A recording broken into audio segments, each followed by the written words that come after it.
नमो नमः। मम नाम वर्षाराणी बेहुरुक।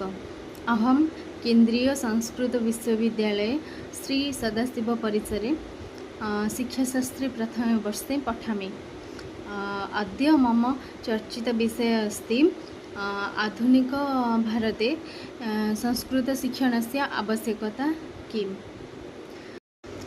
आधुनिक भारते संस्कृत शिक्षणस्य बहवः आवश्यकता अस्ति।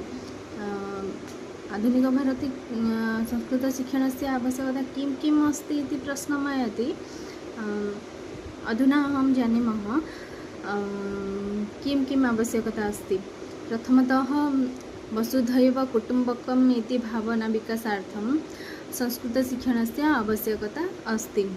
संस्कृतभाषायाः प्रसारः उन्नतेः संस्कृतशिक्षणस्य आवश्यकता अस्ति। संस्कृतशिक्षण उद्देश्यानां बिन्दवः निर्धारणं पाठनं च।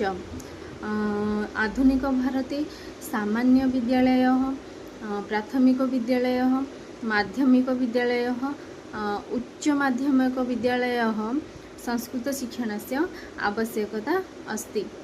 शिक्षणसिद्धान्तानां शिक्षणसूत्राणां च पाठनं ज्ञानं च प्रददाति। शिक्षणविधीनां विषयज्ञानं सूचना दोष गुण प्रभृति विषये प्रशिक्षणस्य ज्ञानं प्रददाति। शिक्षण कौशलानां विषये नूतन ज्ञानं प्रददाति।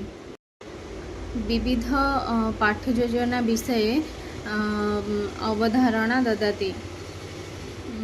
मानसिक विकासः आनन्दानुभूतिः रसानुभूतिः च वर्धनम्।